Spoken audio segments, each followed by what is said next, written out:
Dodge City and in the territory on West, there's just one way to handle the killers and the spoilers, and that's with a U.S. Marshal and the smell of Gunsmoke.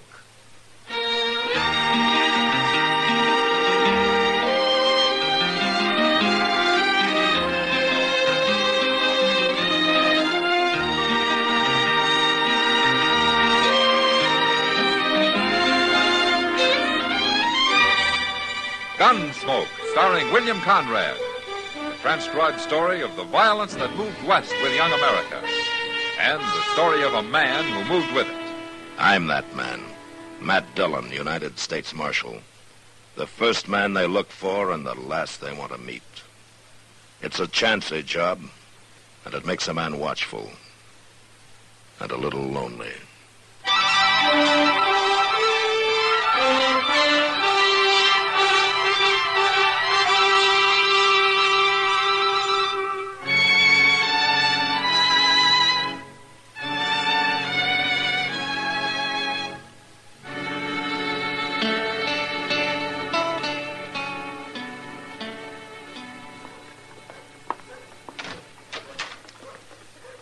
Oh, hello, Chester. Oh, come on in, Doc. Where's Matt? He ain't here. Say, where have you two been the last couple of days? I haven't seen either one of you. Well, I just got back from Hayes City. Mr. Dillon sent me there to fetch some government papers. And you know what? I took the Santa Fe both ways, You Doc. did? Oh, well, that beats riding. But where's Matt, you say? He left a note, but he didn't say exactly where he was at. Well, you mean he's out of town? That's what the note said. It seemed somebody told him where he could find Jack Brand. Jack Brand? Well, what's he doing around here? I don't know. I guess Missouri got too rough for him. Why don't they handle their own outlaws instead of chasing them into Kansas for Matt to catch? And Mr. Dillon says Brand's got 3 of his gang with him. You mean Matt's gone out alone after 4 men? Well, if I knew where he was, I'd go help him, Doc. Oh, well, there's nothing you can do about it, Chester. It worries me, though. That last holdup the gang pulled, they say 4 men got shot down. Well, maybe they've quit. Maybe that's why they came to Kansas. When you ever hear of a bunch of outlaws quitting? No, I guess not. I guess I was just talking to myself, Chester. Chester! Oh. Chester! Oh, that's Mr. Dillon, Doc. Where is he? Well, there he is, sitting on that wagon. Oh, yes. Well, who's that with him? Some fella give him a ride, I guess. Hello, Mr. Dillon. Hello, Chester. Doc, Hey, you lose your horse, Matt? we left our horses out at Bowers Ranch and borrowed this wagon. One of his riders will bring him in tomorrow. Who's this with you, Mr. Dillon? You've seen his picture, Chester. Oh, my goodness. It's Jack Brand. Let's get on, Brandon. You first.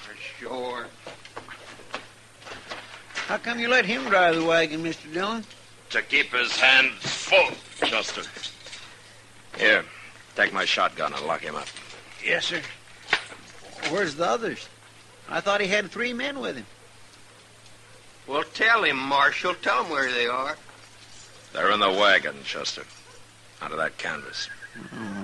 Well, are they all dead, Matt? All 3 of them?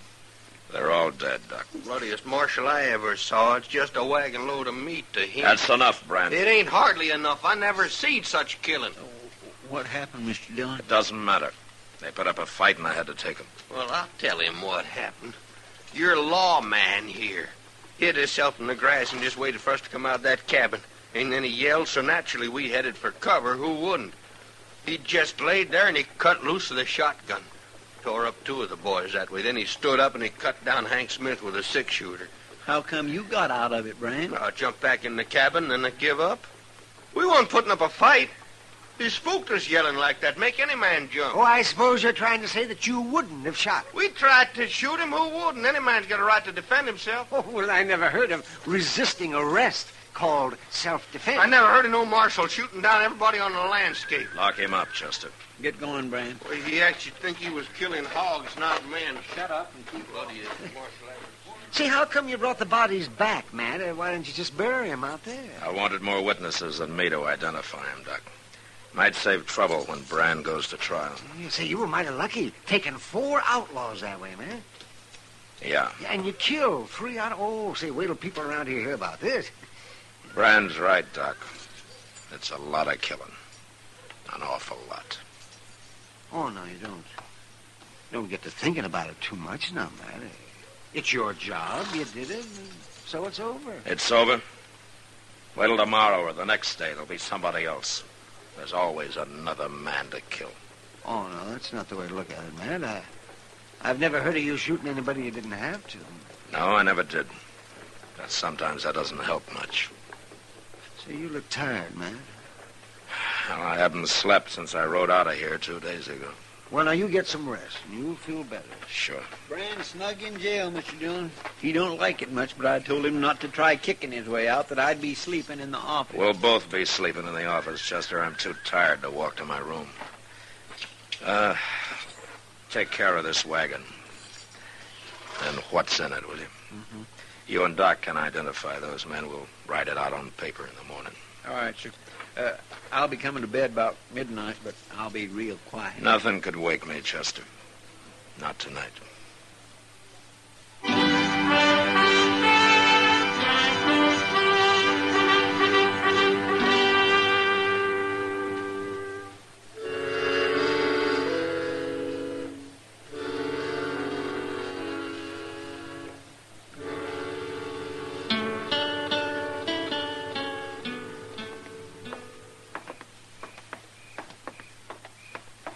Gosh, Doc, you sure I shouldn't wake him up and tell him?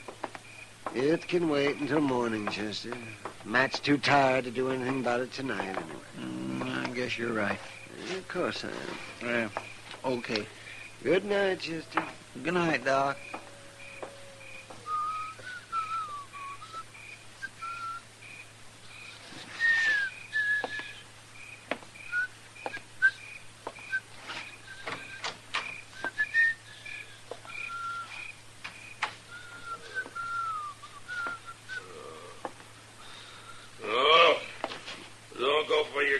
Don't go from a... No, What? don't do it. I tell you to leave the gun alone. Mr. Dillon? No. Don't make me kill you. Don't make me kill another man. Mr. Dillon, No, I've spilled enough blood. I don't want to kill you. No. Mr. Dillon, wait. No. It's me, Mr. Dillon. It's Chester. There ain't nobody here. What? You was asleep. You've been dreaming. Oh, yeah. Yeah. I'll light the lamp. No. It's all right, Chester. My gracious, I come in and I heard you talking, and I thought somebody was here. That moonlight ain't too bright. I couldn't see good at first. Sure. I had to yell at you a couple of times before you woke up. You was dreaming you was in a fight, I guess. Yeah. Yeah, that's what I was dreaming. Nightmares like that, they're just terrible, ain't they? There's a bottle in the desk drawer over there. Chester, get it for me, will you? Yes, sir, I know where it is. I used to have nightmares sometimes when I was a boy, but I don't get 'em much no more. Here it is, Mr. Dillon. A good stiff drink will do you good. Thanks, Chester.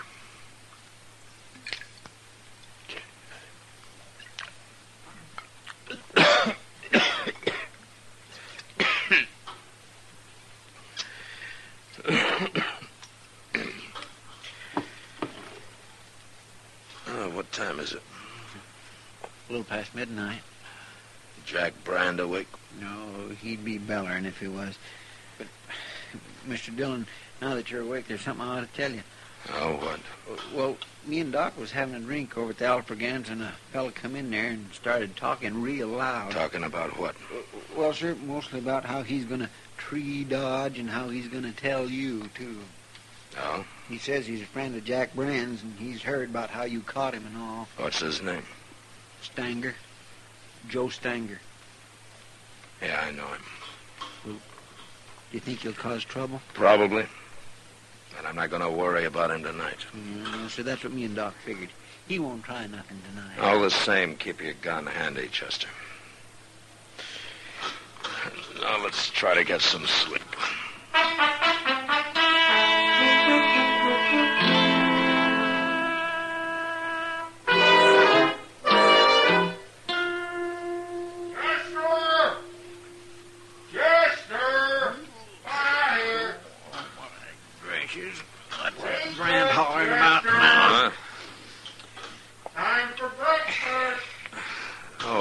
shut him up, Chester. It's hardly dawn. I swear I'd like to throw a bucket of water on him.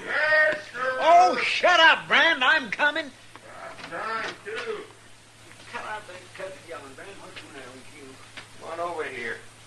Just unlock this cage, Chester. What? I'm holding a gun on you. Can't you see it? Where'd you get that gun? All right, now, come on over here, I said. Well, the keys ain't over there. They're hanging on the wall down here. Don't take your own sweet time about it. I've been in this chicken coop long enough. Drop it, Brand. What?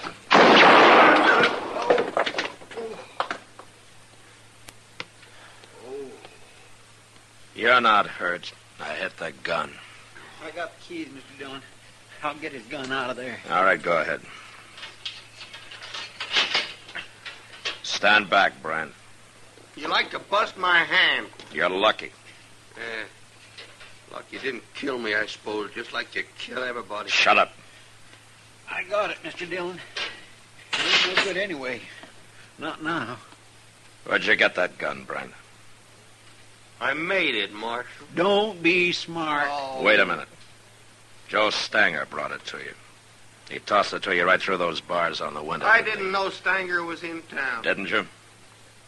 Chester, get some boards and nail them over the window so nothing can get through it. I'll fix it, Mr. Dillon. Oh, wait a minute, Marshal. That's the only window in here. You can't board it up. You'll get enough air. Nobody'll be dark. I don't like it dark. Don't you?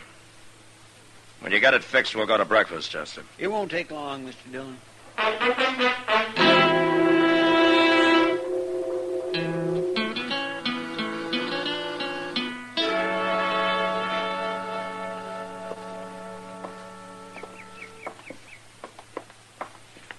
Well, it's been some time since I've been out on the plaza this early in the morning, Mr. Dillon. Oh, weren't you up gambling all night last Saturday, Chester? Oh, well, that's different. Oh, how? Well, I've been asleep all night this time. Things looks different when you had a good night's sleep. Yeah, they sure do. You didn't have no more nightmares last night, did you? No, but I didn't sleep well. You ought to take some time off. Go out buffalo hunting or something. Yeah, maybe I ought to take a lot of time off. Wait a minute, Chester. What? That's Joe Stanger coming there. Say, by golly, it is. What's he doing up so early? Maybe he wants to find out why Jack Brand hasn't shot his way out of jail yet. Well, he won't throw him no more guns. Not the way I got that place boarded up now. Get out of the way, Chester. Yes, sir.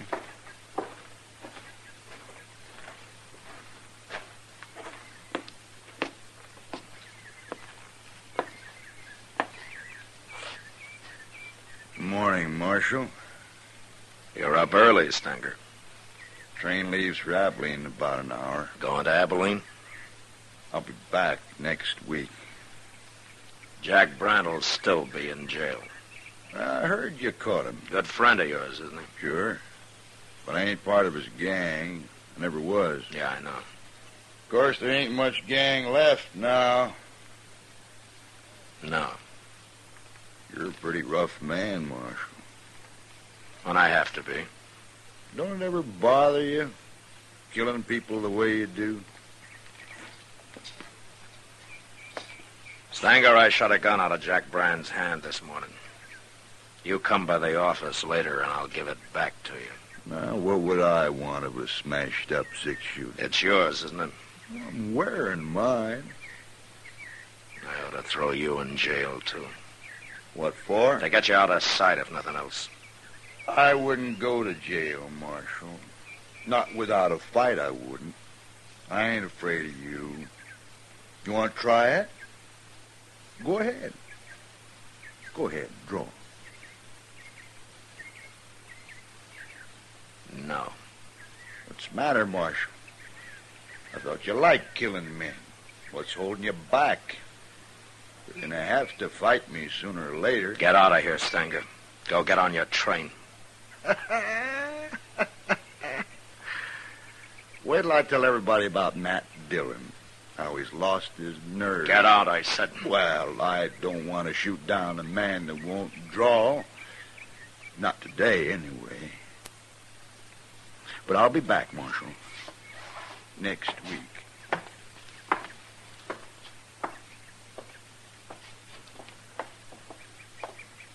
why didn't you shoot him, Mr. Dillon? He's nothing but a big bluff. Chester, you go on to breakfast. I'm going back to the office. What? Why, you told me... You heard me! Well, yes, sir. Okay, Mr. Dillon.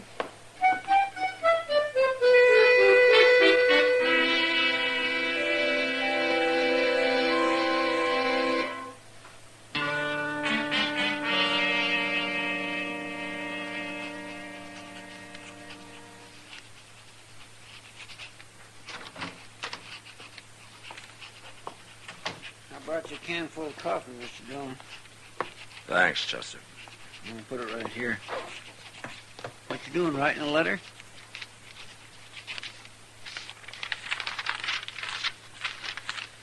It's a telegram. Here, Chester. Take this down to the depot, will you? Sure.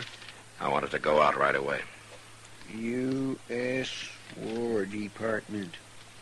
What are you telegraphing Washington about? That's my resignation, Chester. What? I'm quitting right now. Why, you can't do that. I've done it. Oh, I don't believe it. You're funny. A man can quit a job, Chester. I've quit jobs before. Well, I know, but this is different. What's different about it? The government doesn't own me. But think what'll happen if you ain't marshal here. There are other men can be marshal. Mr. Dillon. What? You ain't doing this because of, well, what Joe Stanger said. That I've lost my nerve? No, he's wrong about that. And he's wrong about my liking to kill men, too. You never killed nobody unless you had to. And now I don't have to. I'm through, Chester. I knew I was through when I didn't draw on Stanger this morning. I've killed my last man. I just don't know what to say, Mr. Dillon. I've hated this job since the day I took it. I never did have a taste for killing, and now they can find somebody who has. And he'll make a better marshal than I ever was. That ain't true. Go send a telegram, Chester. I'll be at Delmonico's having breakfast. And with a good appetite for a change.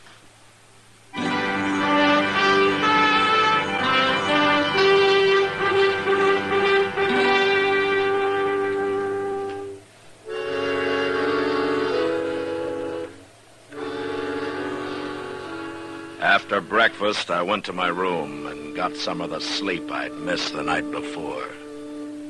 And I slept good. It was as though what was past, and none of it bothered me now. I didn't have to face it happening over and over again. And when I woke up, I felt better than I had in years. I even felt a little cleaner somehow. There wasn't going to be any more blood on my hands. Washington, as usual, was pretty slow answering my telegram. A week later, I still hadn't had an answer. But I didn't care. I'd quit, and that was that. I even began to enjoy myself for a change. Like the day I finally took Kitty fishing. Matt? Hey, Matt, look, I got another one. Well, throw him back, Kitty. We got more than we can carry now. I will not throw him back. Hold still, you. Come on over here in the shade. You've done enough fishing. Okay. Hey, look at him, Matt. Isn't he a beauty? Yeah, he's bigger than any I caught. Why don't you throw him in the sack and then sit down here, huh? Say, you're right. I didn't know we'd caught that many. Yeah. Maybe we'll have a fish fry tonight, huh? Well, we can feed half a Dodge with all those. Well, I doubt it. You ever see Chester go through a mess full of fish? The last time he starved himself a couple of days in advance. Maybe we can kind of sneak up on him tonight. No. He knows we're out here. Maybe you ought to go into the business, Matt. Oh? What business? Fishing. You could do it for a living. Well, I am going to have to find something to do for a living, I guess.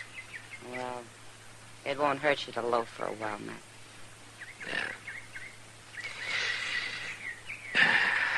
I'm enjoying it. You know something, Matt? What? I think this is the first time I've ever seen you that you weren't wearing a gun. It is. And I'm enjoying that, too. Someday maybe nobody will wear guns. Yeah, maybe. You know something? I'm sleepy. You're lazy. So lazy you're probably going to starve to death before you find a new job. I don't care. Matt, look, somebody's coming on horseback. No? Uh-huh. Hey. Well, that's Chester. Oh, he's as lazy as you are. Imagine taking a horse to come this far. Oh, Chester hates walking. Besides, he looks like he's in a hurry. Oh, maybe he couldn't wait for that fish fry. Mr. Dillon. Hello, Miss Kitty. Look in that sack, Chester. We got about 30 catfish already. Well, that's fine, Miss Kitty, but Mr. Dillon, Joe Stanger's in town. Oh? Well, it doesn't matter to me, Chester. But you don't understand. Understand what? What I come to tell you. Stanger's at the Alfraganza. A while ago he had words with one of the girls there, and she slapped him, and he pulled out his gun, and he killed her. What? Who was the girl, Chester? Kate Hawkins. Oh, no. That's who it was, Miss Kitty. And then the bartender tried to stop him, and Stanger shot him, too. And I hear he's going to die. I grabbed the horse off the hitch rail and come right down to tell you, you've got to stop him, Mr. Dillon. I'm not marshal anymore here, Chester. I quit. Oh, that don't matter. It does to me. You mean you're going to let Joe Stanger walk around Dodge and shoot everybody that gets in his way, including women? I'm through killing. I told you that. Who's going to stop him, then? You're the only man around here that'll go up against him, and you know it. That may be true. But I'm still not going to do it. Wait, Mr. Dillon. Wait a minute. I've been thinking a lot about all this lately, and there's something you've been overlooking. Oh? Men like Stanger and Brand, they got to be stopped. I'd do it if I could, but I can't. I ain't good enough. Most men ain't. But you are. It's kind of too bad for you that you are, but that's the way it is. And there's nothing you can do about it. Not now. It's too late. It's way too late.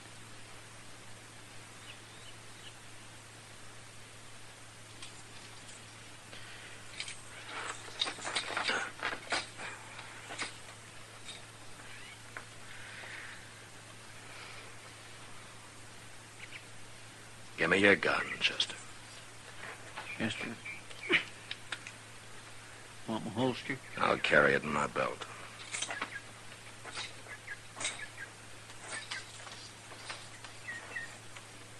Oh, Kitty. Chester will help you carry the fish back. Sure, Matt.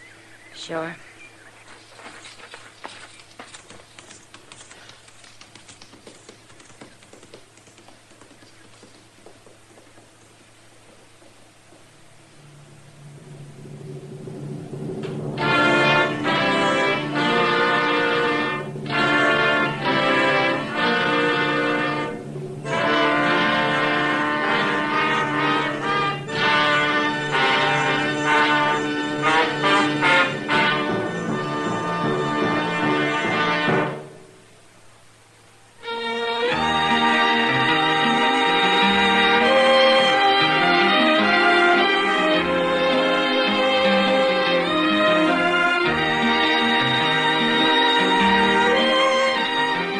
Gunsmoke, produced and directed by Norman MacDonald, stars William Conrad as Matt Dillon, U.S. Marshal. Our story was specially written for Gunsmoke by John Meston, with music composed and conducted by Rex Corey. Sound patterns by Tom Hanley and Ray Kemper. Featured in the cast were John Daner and Lawrence Dobkin. Parley Bear is Chester, Howard McNear is Doc, and Georgia Ellis is Kitty.